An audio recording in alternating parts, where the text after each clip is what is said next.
வக்ரதுண்ட மகாகாய சூரிய கோடி சமப்பிரப அவிக்னம் குருமே தேவ சர்வகாரியேஷு சர்வதா. தென்னாட்டுடைய சிவனை போற்றி, என் நாட்டவர்க்கும் இறைவா போற்றி.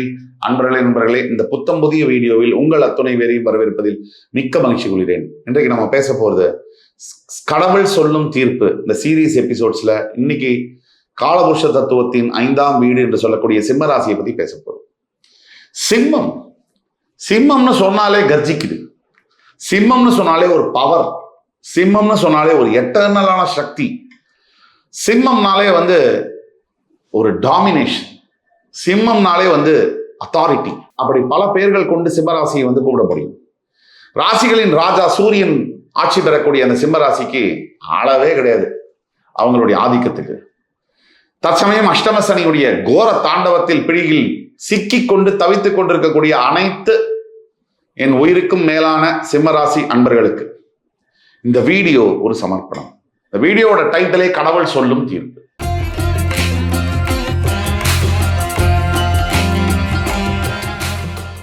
யாரு வேணா என்ன வேணா பேசலாம். நம்மளை பத்தி, நம்மளுடைய வாழ்க்கையை பத்தி ஜட்ஜ் பண்ணலாம், இல்ல கமெண்ட் பண்ணலாம். சூடும் ஒரு அவஸ்தையும் அவங்களுக்கு வந்தாதான் தெரியும். ஏன் இத சிம்மராசி கிட்ட சொல்றேன்? உங்களை பார்த்து இன்னைக்கு கேவலமா பேசாத, தலை குறைவா நினைக்காத ஆட்களே இருக்க முடியாது. இதெல்லாம் நடக்கும். இது ஒரு சைக்கிள் மாதிரி. சிம்மராசியை பொறுத்த வரைக்கும் தோல்விகளை கண்டு துவளாமல் மறுபடி வீழ்ந்து எழுந்து ஜெயிக்கக்கூடிய ஒரு ராசி. பீனிக்ஸ் பறவைக்கு சிம்மம் தான் உதாரணம். சிம்மம் கடவுள் சொல்லும் தீர்ப்பு என்ன? இன்ட்ரோடக்ஷன்ல பாத்தீங்கன்னா, நம்ம படாத அவஸ்தை யாருமே பட்டிருக்க முடியாது. இது சிம்மராசி சொல்லக்கூடியது. உண்மையும் அதுவே.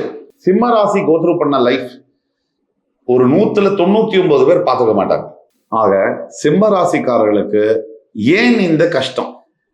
ஏன் எனக்கு இவ்வளவு கஷ்டம்? எல்லாரும் தான் தப்பு பண்றாங்க. இந்த பூமியில இருக்கிற அத்தனை பேரும் தப்பு தான் பண்றாங்க. எல்லாரும் தான் தவறுகளை செய்யறாங்க. தெரிஞ்சு செய்யறாங்க, தெரியாம செய்யறாங்க. எனக்கு மட்டும் ஏன் இவ்வளவு பிரச்சனைகள்? அப்போ ஒவ்வொருத்தருக்கும் என்ன பிரச்சனை அப்படின்னா, இப்ப சிம்மராசிக்காரர்களை கேட்டீங்கன்னு சொன்னா, ஃபர்ஸ்ட் மனசு உடைஞ்சு போயிருக்கு. செகண்ட் கூட இருந்தவங்க எல்லாரும் விட்டுட்டு போயிட்டாங்க.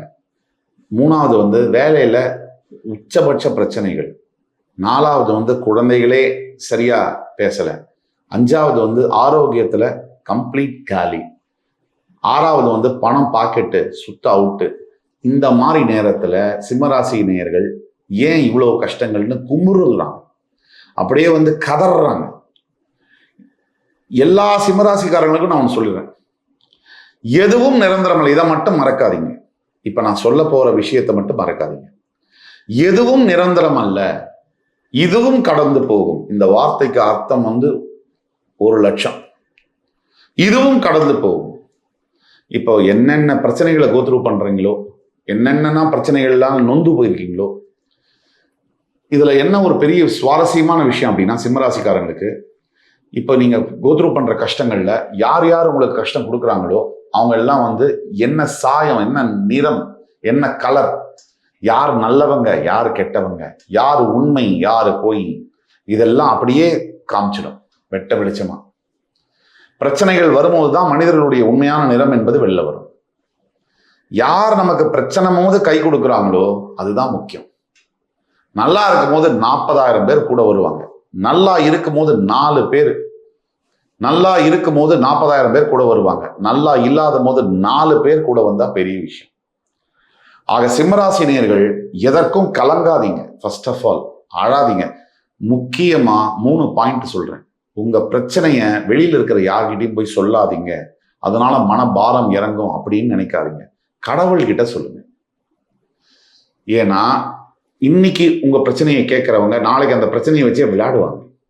உங்களையே மேனிப்புலேட் பண்ணி விளையாடுவாங்க. அதுக்கு சான்சஸ் அதிகம். அதை பாருங்க. 2, நீங்க இப்படி நடந்துருச்சே, ஐயோ இப்படியெல்லாம் நடந்துருச்சே, ஐயோ இப்படிலாம் நடந்துருச்சே, இதை விட்டு தொலைங்க. இதனால எந்த மாற்றமும் வரப்போறது இல்லை. இப்பேற்பட்ட பிரச்சனையை கூட நான் தாண்டி வர முடியும் அப்படின்னு உங்களுக்கே நீங்க சொல்லுங்க. அப்படி வந்தால் எவ்வளவு பெரிய பெருமை எனக்கே அப்படின்னு நீங்களே உங்கள்கிட்ட பேசுங்க. இந்த பிரச்சனையும் நான் தாண்டி வந்துட்டேன்னா நான் எவ்வளவு பெரிய ஆளு அப்படின்னு நீங்களே உங்களுக்கு சொல்லுங்க, பழகுங்க.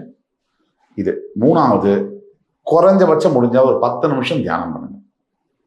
இந்த 3 பாயிண்டையும் நீங்க எடுத்துக்க கடவுள் சொல்லும் தீர்ப்பு முழுசா பாருங்க. எப்பேற்பட்ட லைஃப்ல எப்பேற்பட்ட சேஞ்சஸ் உங்களுக்கு இன்டர்னலாகவும் எக்ஸ்டர்னலாகவும் வருதுங்கிறத நீங்க நோட் பண்ணுங்க.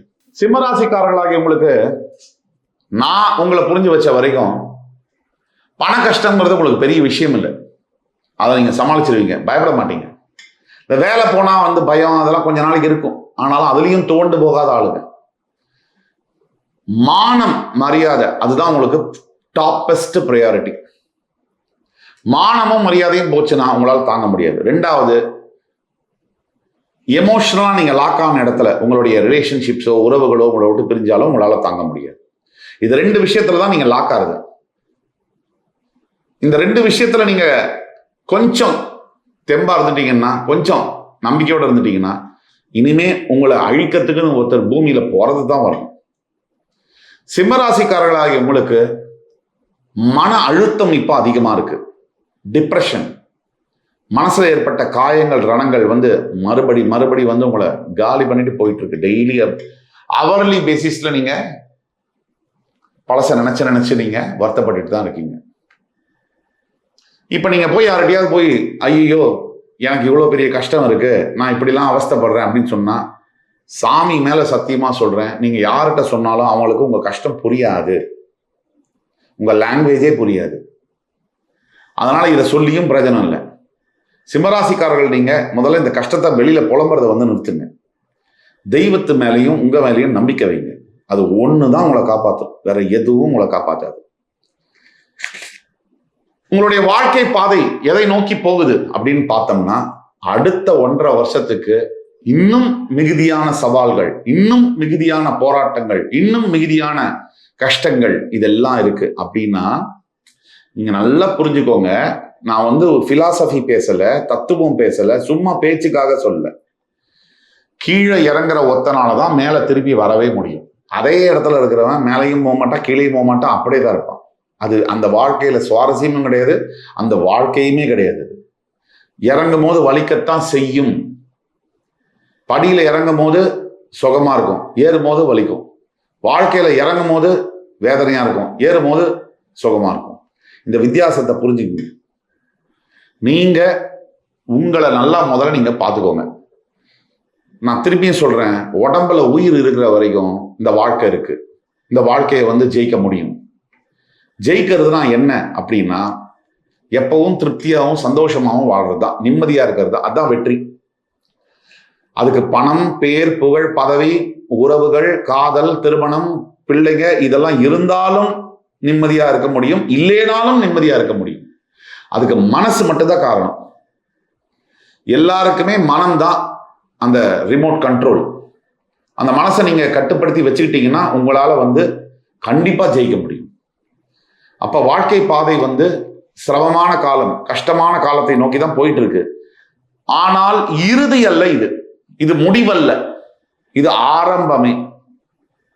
இந்த ஆரம்பத்துல கஷ்டங்கள் இருந்தாலும் கொஞ்ச காலத்துக்கு பிறகு உங்களுக்கு மிகப்பெரிய அளவில் வெற்றிகள் உங்களை தேடி குவியும். இன்னும் 1 வருஷம் 12 மாதங்கள் தவம் இருக்கணும் பெரிய வரங்களை பெறுவதற்கு. என்ன செஞ்சா எனக்கு நல்லது நடக்கும்? இதுதான் சிம்மராசிக்காரனுடைய மனசுல இருக்கக்கூடிய கேள்விகள். நிறைய செய்யணும். முதல்ல செய்ய வேண்டியது அழுகிறத நிறுத்தணும். அதுக்கு பிறகு செய்ய வேண்டியது உங்களை நீங்க நம்பணும். 3வது செய்ய வேண்டியது உங்களை படைச்சான்ல ஒருத்தன், அந்த ஆண்டவன், அவனை நம்பணும்.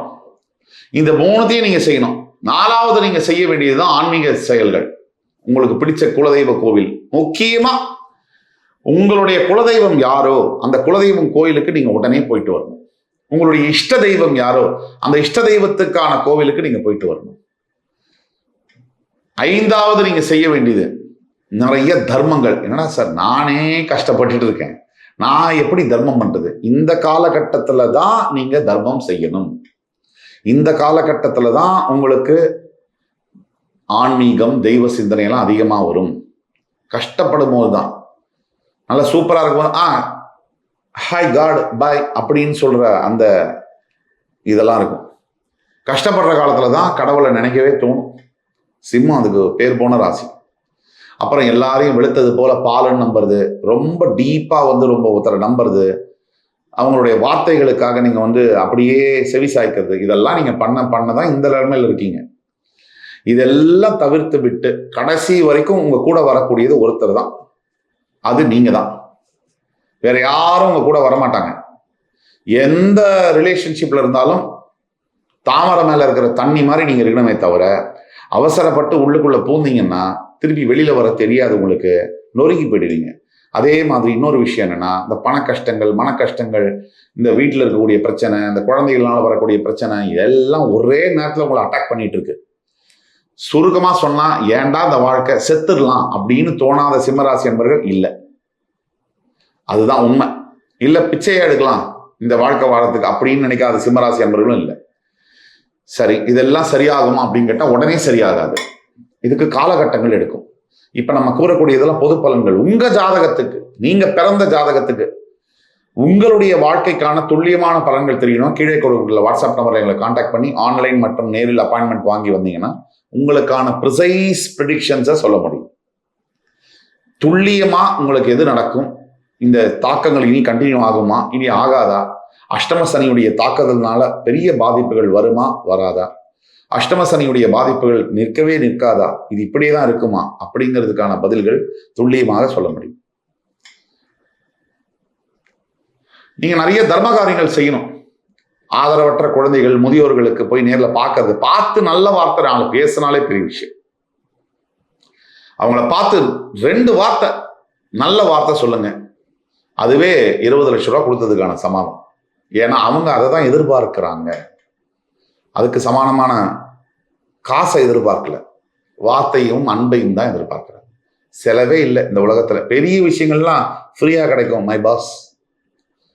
மிகப்பெரிய விஷயங்கள் இந்த உலகத்துல எது நமக்கும் பெரிய விஷயங்கள், இது மூச்சுக்காது, அது ஃப்ரீ தான். மிகப்பெரிய விஷயங்கள் சூரிய வெளிச்சம், அது ஃப்ரீ. மிகப்பெரிய விஷயங்கள் ராத்திரி தூங்கும் போது இருட்டா இருக்கணும், அதுவும் ஃப்ரீ. இப்படி பெரிய விஷயங்கள் எல்லாம் ஃப்ரீ. அன்பு, பாசம், நேர்மையான காதல் எல்லாம் ஃப்ரீயா தான் கிடைக்கும். பணம் வாங்கிட்டு வர எந்த ஒரு விஷயமே உண்மை அல்ல.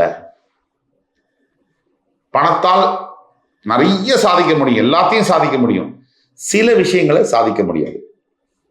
ஆக கடவுள் சொல்ல போற தீர்ப்பு என்ன சிம்மராசிக்கு? அது படையப்பால தலைவர் சொன்ன தீர்ப்பு தான் நான் சொல்றோம்.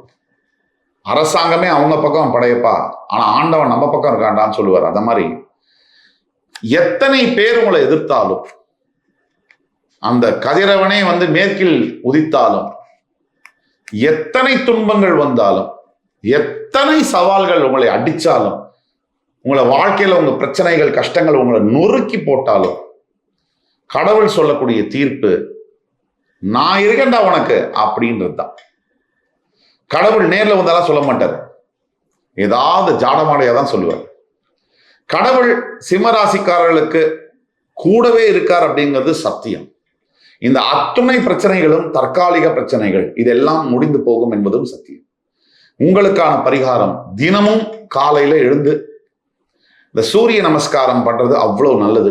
அது பண்ண முடியாதவர்கள் ஆதித்ய ஹிருதயம் கேட்பது அதை விட மிக நல்லது. என் அன்புமிக்க சிம்மராசினியர்களே, இந்த காணொலி உங்களுக்கு பிடிச்சிருக்கும்னு நம்புறேன். அடுத்து வரும் காணொலியில் மறுபடியும் உங்கள் எல்லோரையும் சந்திக்கும் வரை உங்களிடமிருந்து விடைபெறுவது உங்கள் சுபாஷ் பாலகிருஷ்ணன். நன்றி, வணக்கம், வாழ்க வளமுடன்.